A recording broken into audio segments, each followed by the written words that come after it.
channel. So, for today's video guys, ay mag-unbox tayo ng aking tada! Rice cooker. So, let's start na guys and keep on watching.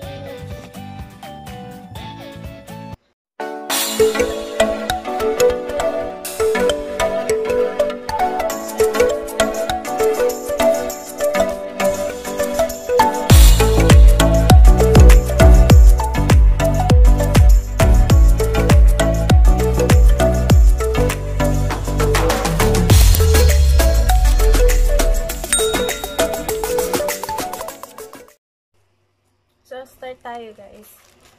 So, ito yung aking rice cooker. Ayan, yan yung design niya. So, tignan nyo, naka-bubble wrap pa siya. So, ayan po. Buksan na natin. So, ayan, naka-ano siya, sobrang kapal na kanyang bubble wrap. Tapos, pinaship ko to via Lalamove kasi para mas safe and hindi siya ma-damage. And at the same time, makuha ko din siya. Kasi ang tagal ko na siya, guys, na in-order. So, June siya. Kanina lang, ay kahapon lang dumating. So, syempre, diba, ECQ, or nagkaroon ng quarantine. So, na-delay. Tanggalin lang natin yung pagkakabalot.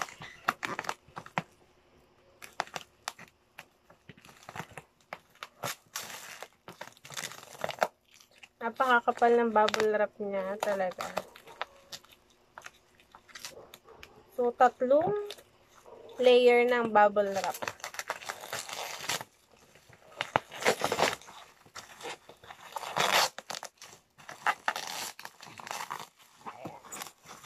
Excited na ako.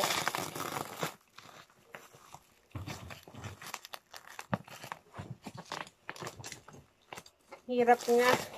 Kapal kasi. Pero okay na to para safe.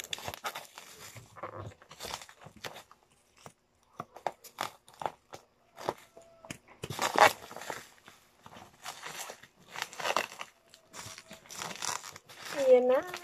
Kita nyo na ba siya?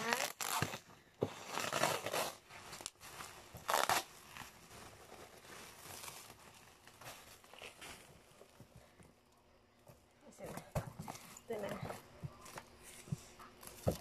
Ayan na siya. Ang laki.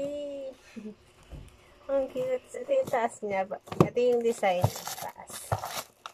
Meron pa siyang tape. Yung sa cling wrapper ba yun? Ano bang tawag ko? Ang hirap niya.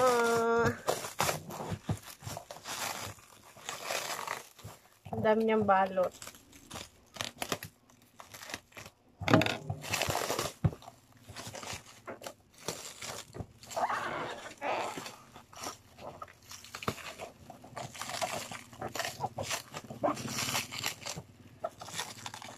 Ito na, malapit na.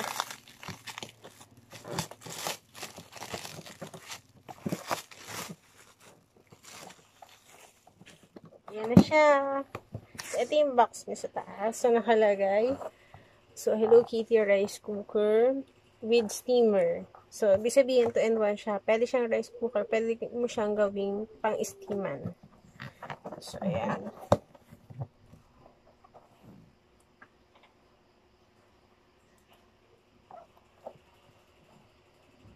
So, ang capacity niya is 10 cup capacity or 1.8 liters. Tapos, meron siyang see-through lid. Ibig sabihin, plastic yung dito. And then, meron siyang kasama na non-stick, inner pot, and glass lid with spoon and measuring cup. So, ang ganda niya. Sa personal. Yung box pa lang. Tapos, easy to clean. Ayan. Ito yung mga accessories na included. Ayan. So, meron tayong measuring cup, spoon, and plastic steam tray for steaming. Ayan.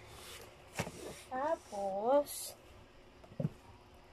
ito yung mga dapat tandaan. So, una, do not use the inner pan directly to cook on stove top. It will cause warping. So, parang hindi ata ito pwedeng idirekta. Or gamitin sa mga kalan or stove. Alam ko, electric to eh. Tapos, so, kailangan yung gagamitin mo nitong cleaning materials is hindi matatapang. Mga mild lang. Kasi baka mag-cause siya ng harmful effect. Tapos, keep the lid on during cooking and ensures the fluffy and tasty rice. Try not to open during cooking or steam can burn your face. So, syempre yung singaw, diba na init. And then, do not operate or immerse unit in water or very near bodies of water and keep it out of reach of children. So, syempre, dahil mainit to lutuan, kinakailangan na malayo at hindi naabot ng mga bata. Syempre, para safe na rin. Tapos, meron siyang Sanrio license sticker. Ayan. So, ready na ba kayo guys? Kung ready na. Ang tagal ko na itong inantay. Akala ko nga hindi siya ma-avail ko. Kasi parang nagkaroon ng problem and delays. Ay, buksan na natin. Pagbukas mo pa lang, yan. Agad yung makikita.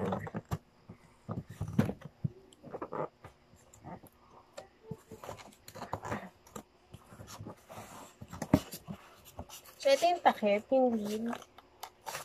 So, ayan. So, meron siyang ganito. Tapos, ito. Hawakan. Tapos, meron ditong butas. Ayan, para nakasingaw. Sumisingaw siya. And then,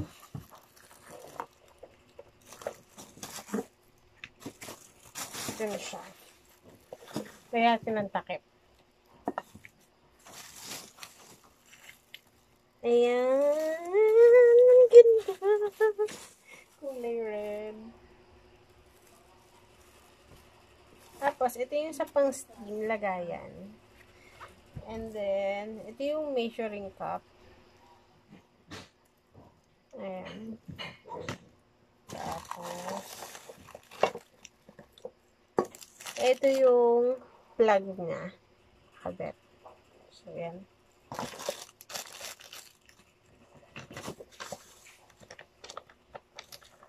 So, ito yung product warranty. Ayan. Tapos, ito yung mga authorized service center in case of magka-problema mo. Dito pupunta. So, ito yung kanyang rice spoon. Pero, syempre, gagamitin ko is Hello Kitty rice spoon. Meron naman ako dito. Pero, tatabi ko lang. And then, ito yung user's guide or manual. Ayan.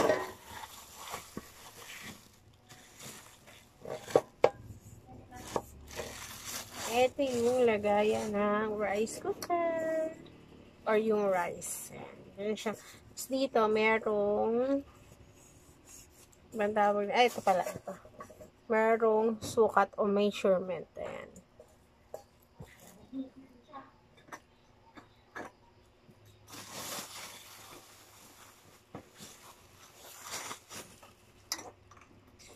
And then, ayan sa loob.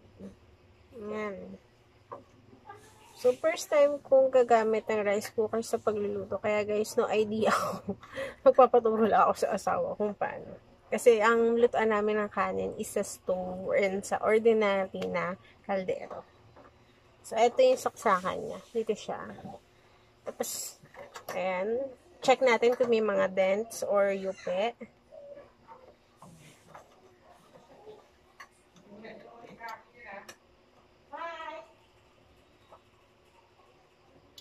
So far, wala naman.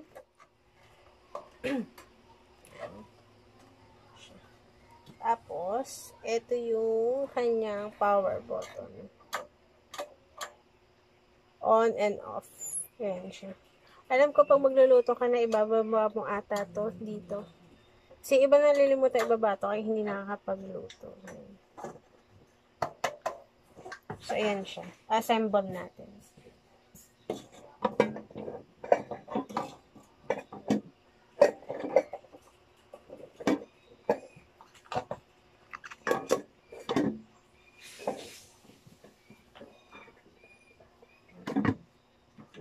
Ayan siya. Ito siya. Ayan, ang aking Hello Kitty rice cooker and kulay red. So, gusto ko sana bumili ng, ng electric kettle. Kaso, hindi na-afford. Siguro sa susunod na lang, pag-iipunan ko na lang. So, ayan siya. Ang ganda, diba? Red. Kinikilig ako kasi ang ganda niya. Tapos, ang laki. So, yan. Tapos, ito pala yung, freebies sa akin ni seller.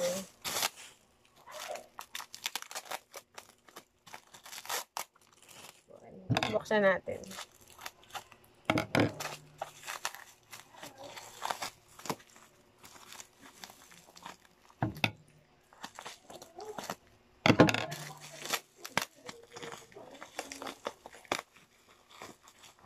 So, naka-bubble wrap din siyang todo kasi para hindi mabasa.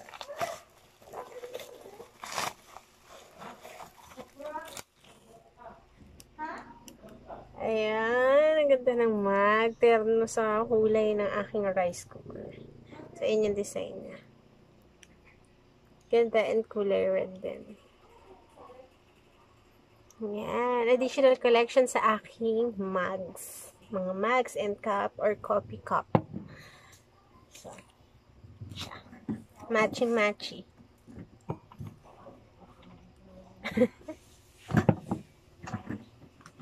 So, yun lang guys ang ating haul sa araw na to.